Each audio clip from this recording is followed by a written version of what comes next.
की राह दिखाती है।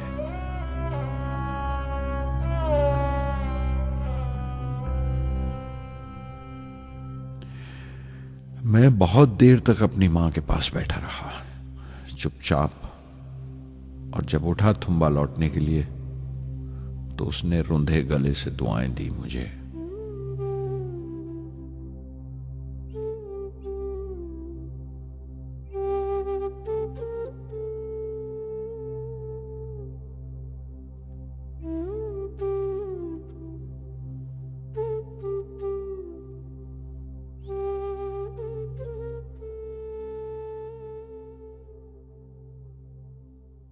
SLV-3 अपोजी रॉकेट जो फ्रांस से उड़ाई जाने वाली थी, अचानक कुछ मुश्किलों का शिकार हो गई।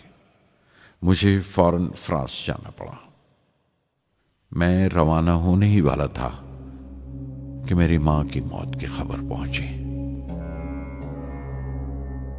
यके बाद दीगरे 3 मौतें हो गई मेरे घर में। उस वक्त मुझे अपने काम में पूरे ध्यान की जरूरत थी। 100% लगन से काम करने की ख्वाहिश किसी और लगन की गुंजाइश नहीं छोड़ती। मुकम्मल नीति और पूरी लगन से SLV-3 का ख्वाब 1979 के दरमियान में जाकर पूरा हुआ। हमने SLV-3 की परवाज का दिन 10 अगस्त 1979 तय किया था। 23 मीटर लंबा 4 स्टेजेस का यह रॉकेट 17 टन का वजन लेकर 7:58 पर बड़ी कजदाई से उड़ा और खला की तरफ रवाना हुआ।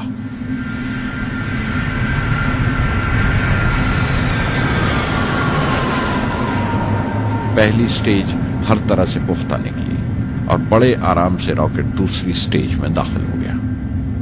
हम सब दम खुद रह गए, सांस रोके बैठे थे। हमारे बरसों का ख्वाब आसमान की तरफ सफर कर रहा था। अचानक हमारे ख्वाब में दरार आई, हमारा सुकून टूटा, हमारी खामोशी टूटी। दूसरी स्टेज काबू से बाहर होने लगी थी। 317 सेकंड के बाद परवाज टूट गई।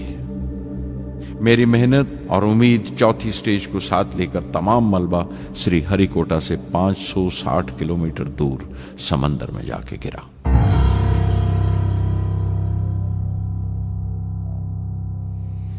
इस हादसे से हम सबको सख्त सदमा पहुंचा। मैं गम और गुस्से से भर गया, नुचड़ गया, बिल्कुल जिस्मानी तौर पर भी और जहनी तौर पर भी। मैं सीधा अपने कमरे में गया और बिस्तर में धंस गया। मैंने अपने कंधे पर एक दिलासे का हाथ महसूस किया तो आंख खोली। दोपहर ढल चुकी थी, शाम करीब थी। डॉक्टर ब्रह्म प्रकाश मेरे सराहने बैठे थे। उनकी इस हमदर्दी ने छू लिया मुझे। मैं उदास था, मायूस था, लेकिन अकेला नहीं।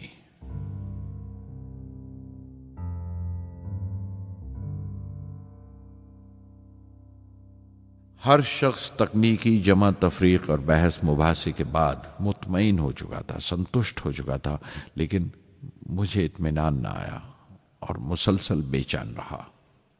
मैं बेसाख्ता खड़ा हो गया और एतराफ़ किया प्रोफेसर धवन के सामने, सर, मेरे साथियों को नाकामयाबी की वजह दरियाफ्त हो जाने से इत्मीनान हो गया, लेकिन मैं उसे काफ़ी नहीं समझता।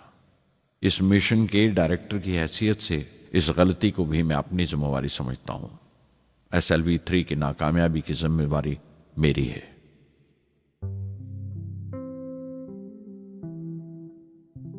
साइंस का काम कमाल दर्जा उत्साह भी देता है, खुशी भी और उतनी ही गहरी मायूसी भी। इस तरह के वाकयात सोच सोचकर मैं दिल को ढारस देता रहा।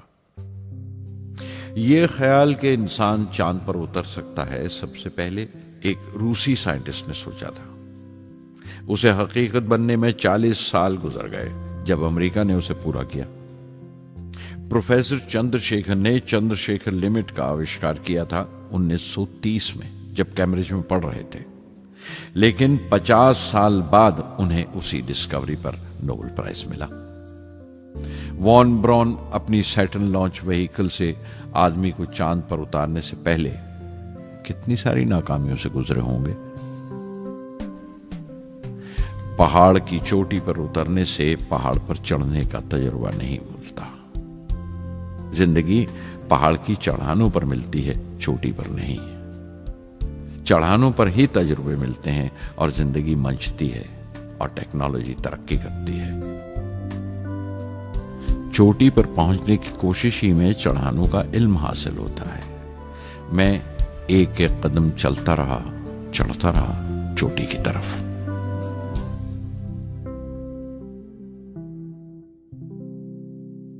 SLV-3 की उड़ान से 30 घंटा पहले 17 जुलाई 1980 के दिन अखबारों की सुर्खियां तरह तरह की राय और अंदाजों से भरी हुई थीं। ज्यादातर रिपोर्टर्स ने पहली SLV की उड़ान याद दिलाई थी कि किस तरह वो रॉकेट फेल हो गया था और उसका मलबा समंदर में जाकर गिरा था। कुछ लोगों ने तो देश की दूसरी खामियों का जिक्र करते हुए भी उसे SLV-3 से जोड़ दिया था। मैं जानता था कि अगले दिन का नतीजा हमारे फ्यूचर के स्पेस प्रोग्राम का फैसला करने वाला है। मुख्तसर ये कि सारी कौम की नजरें हम पर गड़ी हुई थीं। 18 जुलाई 1980 सुबह 8:03 पर हिंदुस्तान का पहला सैटेलाइट लॉन्च व्हीकल उड़ा।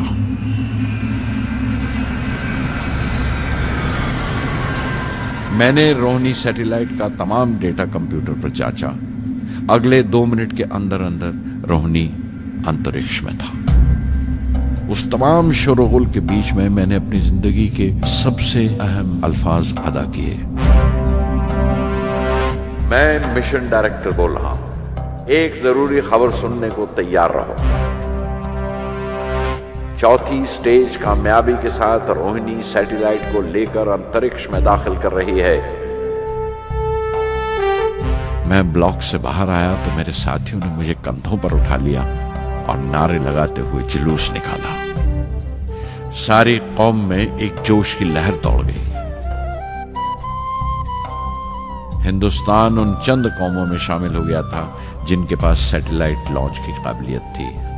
हमारी कौम का एक ख्वाब पूरा हुआ था और हमारे इतिहास का एक नया बाब खुला, एक नया चैप्टर।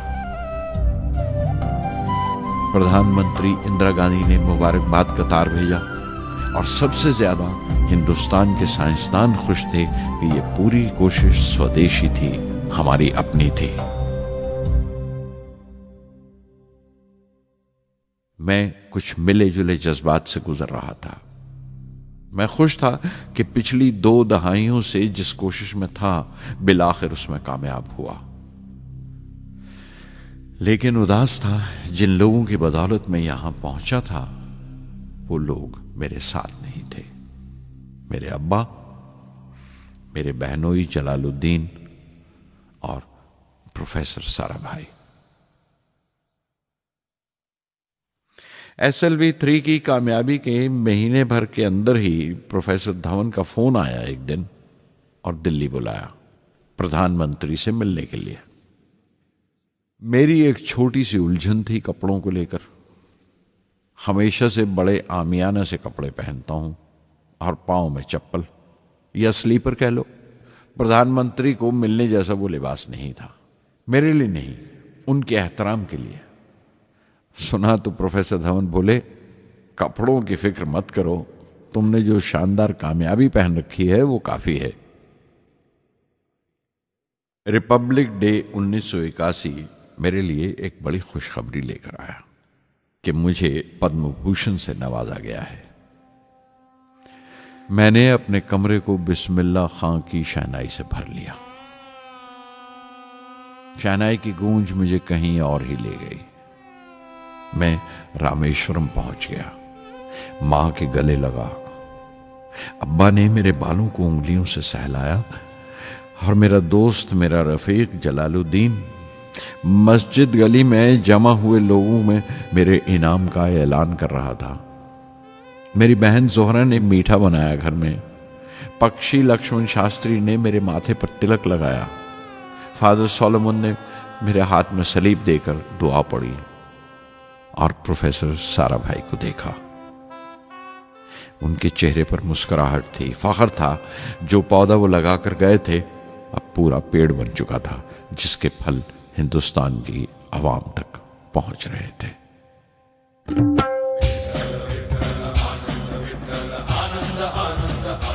ओ आनंदाचे डोही आनंद तरंग, आनंदाचे डोही आनंद तरंग, आनंदाची अंग, आनंदाचे आनंदाची अंग, आनंदाचे आनंदाचे डोही आनंद तरंग, आनंदाचे डोही आनंद तरंग।